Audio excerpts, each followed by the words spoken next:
প্রিয় শিক্ষার্থীবৃন্দ, আসসালামু আলাইকুম রহমতুল্লাহ বারাকাতুহু। কেমন আছো সব? আশা করি ভালো আছো। করোনাকালীন সবাই সুরক্ষিত এবং সুস্থ আছো। আমি আলহামদুলিল্লাহ ভালো আছি।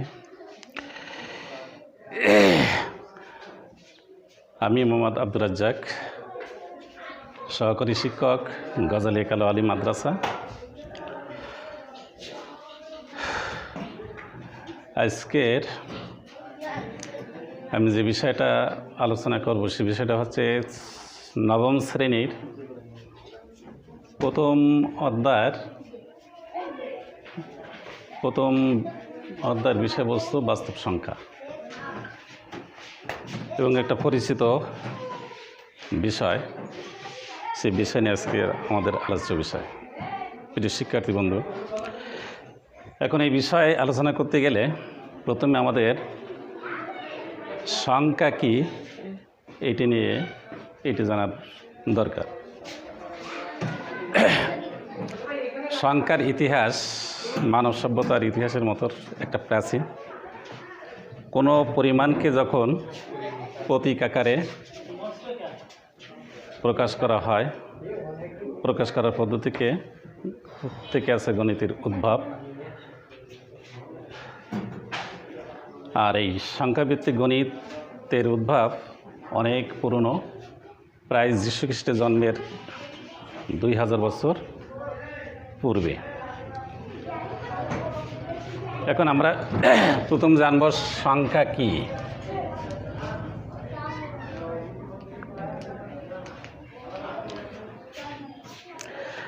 আমরা জানি প্রত্যেকটা বিষয়ের কিছু কিছু প্রতীক বা সিম্বল বা প্রতীক আছে। যেমন বাংলায় বর্ণমালা আছে, স্বরবর্ণ, ব্যঞ্জনবর্ণ। ঠিক একইভাবে গণিত একটা বিষয়, এর কিছু চিহ্ন বা প্রতীক আছে। এই চিহ্ন বা প্রতীকগুলোকে আমরা গণিতের বর্ণ বলি। আর গণিতের বর্ণ আছে 10টি। একটা হচ্ছে 0, একটা হচ্ছে 1, 2, 3, 4, 5, 6, 7, 8 ও 9। এই 10টা প্রতীক বা সিম্বলকে গণিতের ভাষায় এগুলোকে বলা হয় অঙ্ক।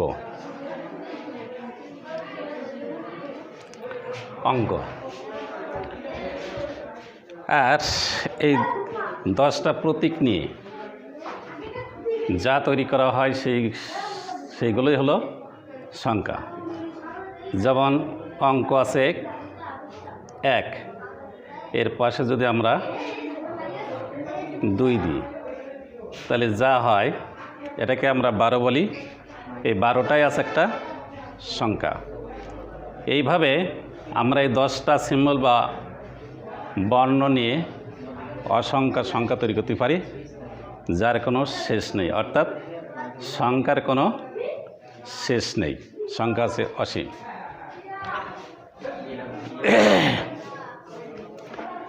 এখন এই সংখ্যাকে আমরা মূলত দুটো ভাগে ভাগ করতে পারি। একটা আছে বাস্তব সংখ্যা,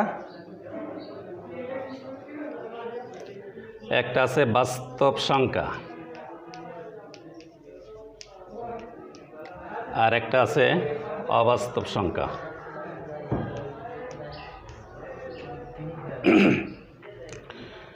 বাস্তব সংখ্যা যেগুলো আমাদের দৈনন্দিন জীবনে ব্যবহার করা হয়, আমরা ব্যবহার করি, সেইগুলো আছে বাস্তব সংখ্যা। যেমন 1, 2, 3, 4, 5 আরও অনেকে। আর যে সংখ্যাগুলো বাস্তবে কোনো ব্যবহার করা যায় না, সেইগুলোকে বলা হয় অবাস্তব সংখ্যা। যেমন এমন একটা সংখ্যা যে সংখ্যাটা আছে 6 থেকে বড় 6 থেকে বড়, কিন্তু 5 থেকে ছোট। 5 থেকে ছোট এই সংখ্যাগুলোকে বাস্তব জীবনে কোনো অস্তিত্ব নেই, অর্থাৎ 6 থেকে বড় হবে, আবার 5 থেকে ছোট হবে, এরকম সংখ্যা কোনো বাস্তব জীবনের অস্তিত্ব নেই, যার কারণে এরকম সংখ্যাকে বলা হয় অবাস্তব সংখ্যা। এখন আমরা যে সংখ্যাটা নিয়ে আলোচনা করব সেই সংখ্যাটা হচ্ছে বাস্তব সংখ্যা। এখন বাস্তব সংখ্যা আমাদের দৈনন্দিন জীবনে যে সংখ্যাগুলো ব্যবহার করি আমরা সেইগুলোকে বাস্তব সংখ্যা বলি। যেমন আছে 1, 2, 3, 4, 5, 6 ইত্যাদি, অথবা 1, 3, 5, 7 এইগুলো ইত্যাদি, মানে বিজোড় সংখ্যা।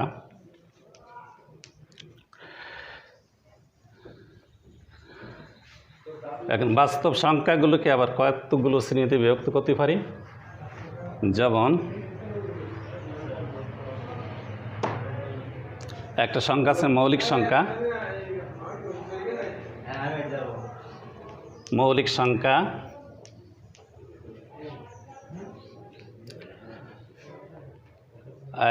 আরেকটা হলো যৌগিক সংখ্যা।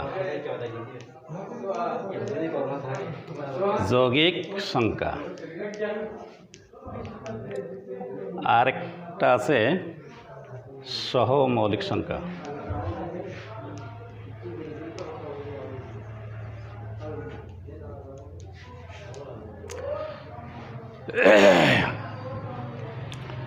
এখন মৌলিক সংখ্যাটা কি, এরপরে আমরা যে সংখ্যাটা জানবো সেই সংখ্যাটাকে বলি আমরা মূলদ। মূলদ সংখ্যা অর্থাৎ যে সংখ্যাকে আমরা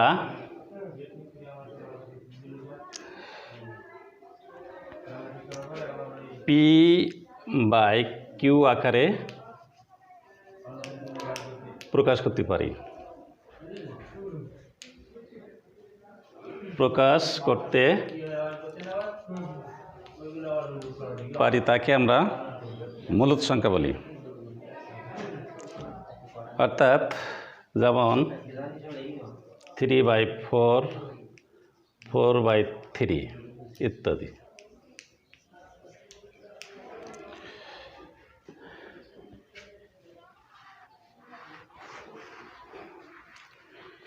এরপর আমরা যে সংখ্যাটা জানবো সেটা আছে অমূলদ, অর্থাৎ যে সংখ্যাটাকে আমরা P/Q আকারে প্রকাশ করতে পারবো না, অথবা আমরা পূর্ণবর্গ সংখ্যা আকারে প্রকাশ করতে পারবো না, সেই সংখ্যাকে বললি আমরা অমূলদ সংখ্যা। এরপরে যে সংখ্যা সম্পর্কে আমরা জানবো সেটা আছে দশমিক ভগ্নাংশ, অর্থাৎ মূলদ অথবা অমূলদ সংখ্যা। মূলদ অথবা অমূলদ সংখ্যা যখন দশমিক আকারে আমরা প্রকাশ করি তখন তাকে বলি আমরা দশমিক ভগ্নাংশ। দশমিক ভগ্নাংশ আবার দুই প্রকার, একটা আছে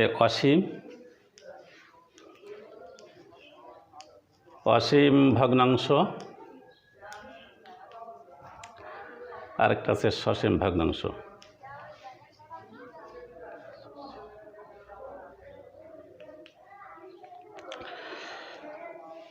অসীম ভগ্নাংশ অর্থাৎ যে সংখ্যার দশমিকের পরে অঙ্কগুলো কোনো শেষ থাকে না, অর্থাৎ অসীম পথে চলে, সেগুলিকে বলা হয় অসীম ভগ্নাংশ। যেমন হয়তো √2 একটা সংখ্যা যার মান হতে পারে 1.4142 ইত্যাদি।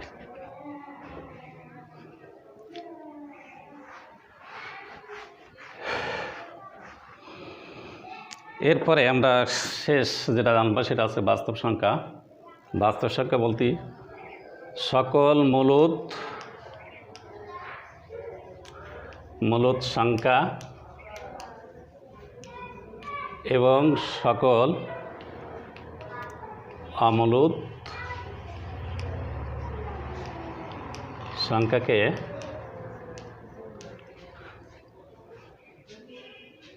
আমরা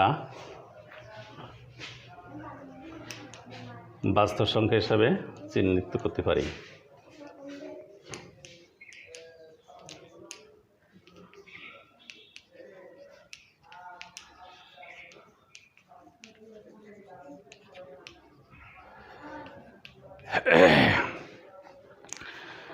এরপরে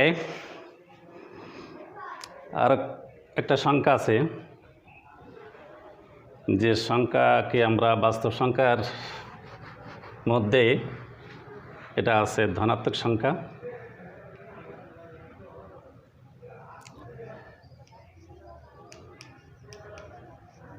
ধনাত্মক সংখ্যা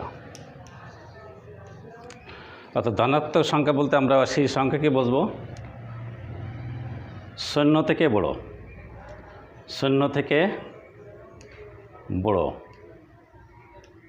সকল বাস্তব সংখ্যা ধনাত্মক সংখ্যা। আর ঋণাত্মক সংখ্যা আছে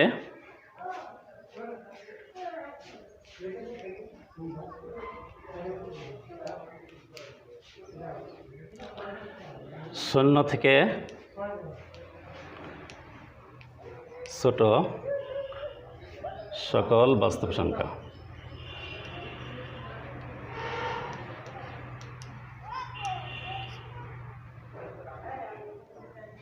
এরপরে সর্বশেষ যে সংখ্যাটা সম্পর্কে আমরা ধারণা নেব সেই সংখ্যাটা হচ্ছে অঋণাত্মক সংখ্যা।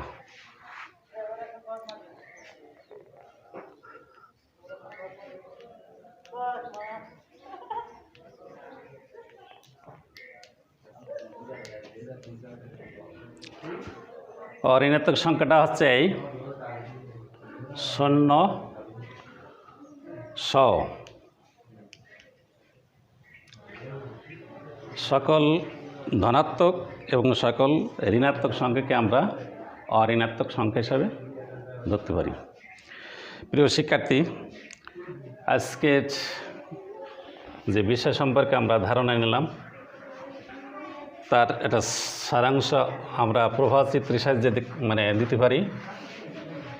সেই প্রবাহচিত্রটা আছে, প্রথম আছে বাস্তব সংখ্যা,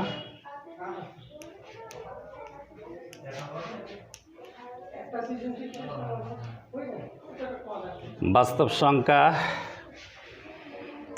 এটা দুটো ভাগে ভাগ করতে পারি। প্রথম আছে মূলদ, আর একটা আছে অমূলদ।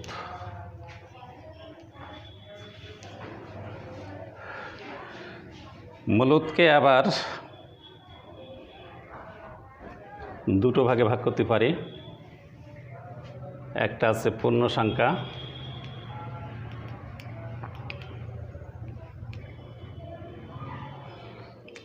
আর একটা আছে ভগ্নাংশ সংখ্যা।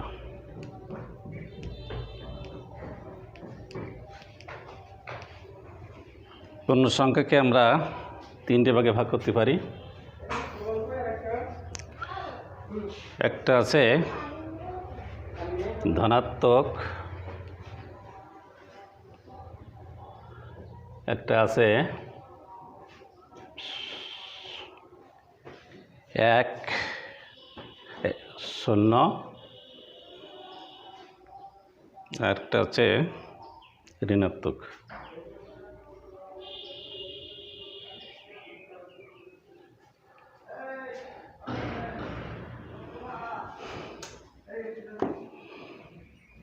ধনাত্মক সংখ্যাকে আমরা তিনটি ভাগে ভাগ করতে পারি।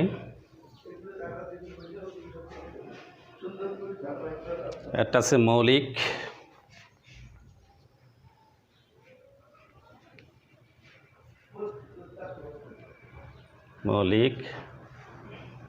একটা আছে 1, একটা আছে যৌগিক।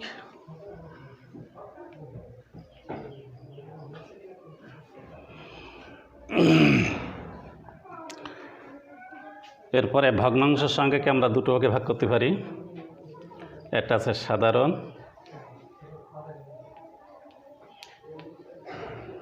একটা আছে দশমিক।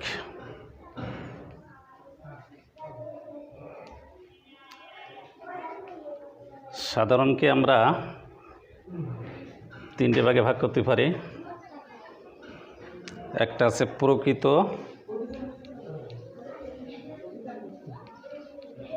একটা আছে অপ্রকৃত, আর একটা আছে মিশ্র। দশমিক ভগ্নাংশকে আমরা দুটো ভাগে ভাগ করতে পারি। একটা আছে সসীম,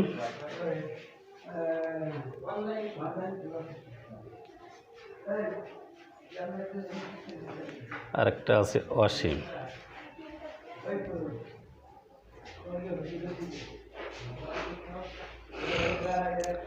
এরপরে মূলদ সংখ্যাকে আমরা দুটো ভাগে ভাগ করতে, একটা ভাগে ভাগ করতে পারি। একটা অসীম অনাবৃত্ত দশমিক ভগ্নাংশ,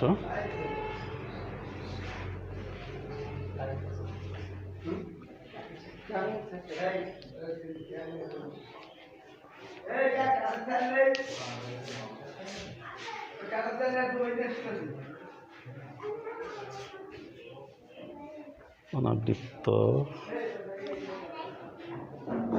দশমিক।